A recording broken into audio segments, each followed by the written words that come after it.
ആകെയുള്ളതിന്റെ 1/6 seat പോലും പ്രതിപക്ഷത്തിന് കൊടുക്കാത്ത ബീഹാർ തെരഞ്ഞെടുപ്പ് വിജയാരവത്തിനിടയിലും ഓഹരി വിപണി സൂചിക ചുവപ്പിൽ. ഇതെങ്ങനെ സംഭവിച്ചു? എക്സിറ്റ് പോൾ ഫലം വന്നപ്പോൾ തന്നെ വിപണി ആവേശം കൊണ്ടത് ഒരു കാരണം. US ഓഹരി വിപണിയിലെ തകർച്ചയടക്കം ആഗോള ആകുലതകൾ വർദ്ധിച്ചത് പ്രധാന കാരണം.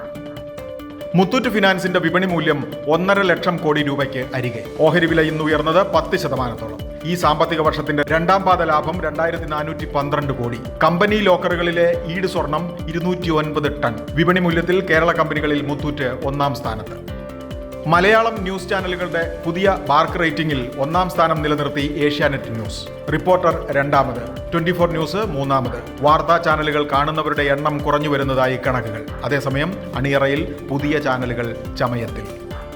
സാമ്പത്തിക പ്രതിസന്ധിയിൽ കുളം തോണ്ടിപ്പോയ എഡ്ടെക് സ്ഥാപനമായ ബൈജൂസിന്റെ മാതൃകമ്പനി തിങ്ക് ആൻഡ് ലേണിനെ ഏറ്റെടുക്കാൻ താൽപര്യപത്രം നൽകി Manipal education and medical group. മറ്റാരും രംഗത്തില്ല. ആകാശിൽ ബൈജൂസിന് ശേഷിക്കുന്ന ഓഹരി സ്വന്തമാക്കാൻ ഈ നീക്കം സഹായിക്കും. വ്യവസായ ടെക് ലോകത്ത് ആന്ധ്രാഹരം. 1 ജിഗാവാട്ടിന്റെ AI ഡാറ്റാ സെന്റർ സ്ഥാപിക്കാൻ മുകേഷ് അംബാനി. 10 വർഷത്തിനകം 1 ലക്ഷം കോടിയുടെ പുതിയ നിക്ഷേപം നടത്തുമെന്ന് Gautam Adani. 1 gigawatt data centre ക്ലസ്റ്ററിനായി ഗൂഗിളിന്റെ $1500 കോടി നിക്ഷേപം. ഇൻഫോസിസ്, ആക്സെഞ്ചർ തുടങ്ങിയവയും ആന്ധ്രയിലേക്ക്. ബിസിനസ് വാർത്തകൾ വിശദമായി അറിയാൻ ധനം online.com.